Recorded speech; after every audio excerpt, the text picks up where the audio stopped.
Hello guys, lalabas tayo ngayon para pumunta ng supermarket. Unang araw para namin nalabas ngayon guys at unang araw din namin mamimili. Ang kapal ng mga yelo at kapag humangin ang hapdi sa balat. Masarap lang siya sa una pero pag nagtagal na, ayoko na. Ang daan naging puti lahat. Ano ba yan? 30 minuto pa lang nakaraan namin dito guys from bahay to supermarket. Kapag gagamitan mo ng bisikleta, nasa 10 minuto lang naman. At syempre, kasama ko ulit ang buong tropa. Charan! Sa paglalakad guys, dahan-dahan lang dapat tayo. Alam nyo na, bawal ang tanga dito. Unti-unti na kasi nagtutunaw ang mga yelo, kaya madulas guys. Dito na muna ako dadaan sa kalsada guys. Yung gamit ko kasing shoes, hindi pang winter eh. Ang lamig ng mga araw na yan guys.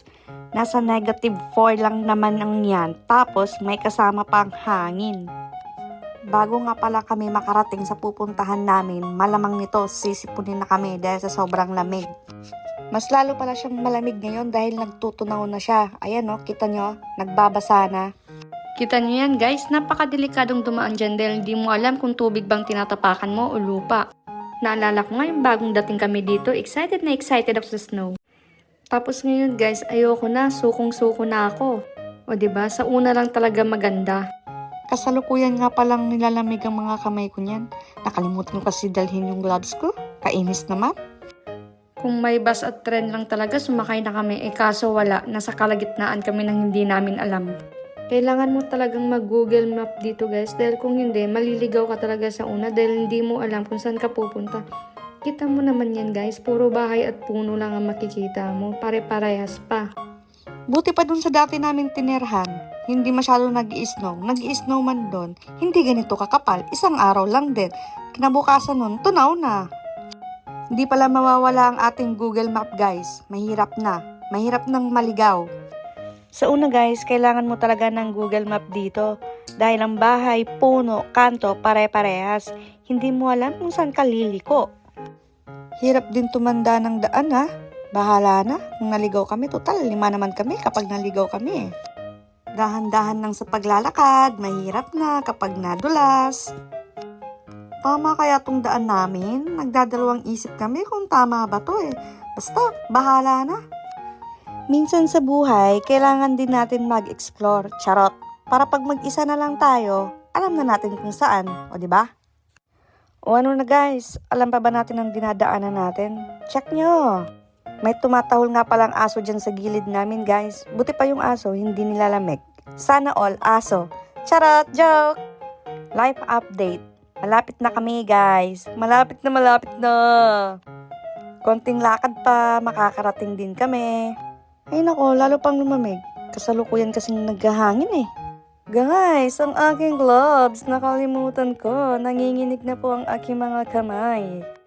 Ito nga palang kasama kong bakla, gustong magpa-picture. Ayoko nga no. Nanginginig na nga itong mga kamay ko. May gana ka pang magpa-picture. Bahala ka nga dyan. Sige, pause ka lang dyan at ako'y maglalakad na. Bahala ka dyan. Konting hakbang na lang guys at nasa store na kami.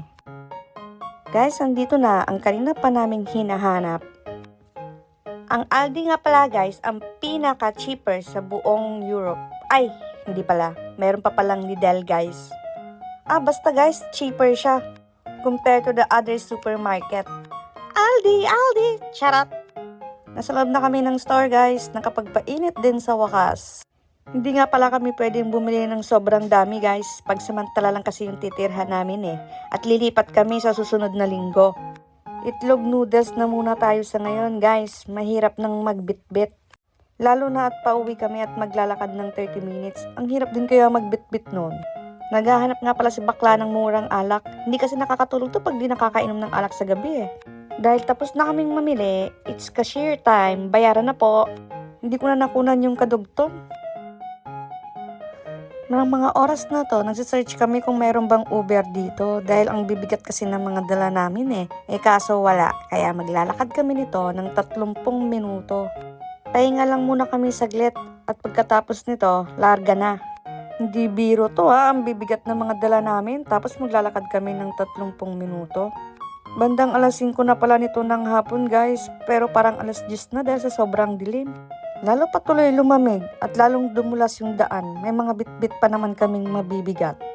Lalo pala tayong mag-iingat sa paglalakad nito. Mahirap na kapag nadulas tayo dito.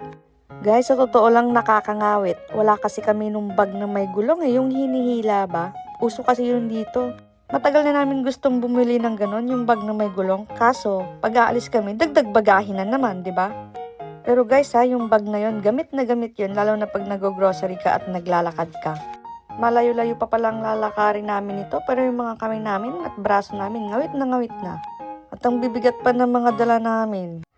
Guys, hindi pa lang po kami nakakagitna. Ngawit na po kami. Wala pa naman akong gloves, tapos yung mga kamay ko nakalabas pa. Paano ka hindi lalamigin yan? Susunod kong vlog, dyan tayo sa loob ng Action. Titignan natin kung anong laman yan. Sabi nila, cheaper din daw dyan.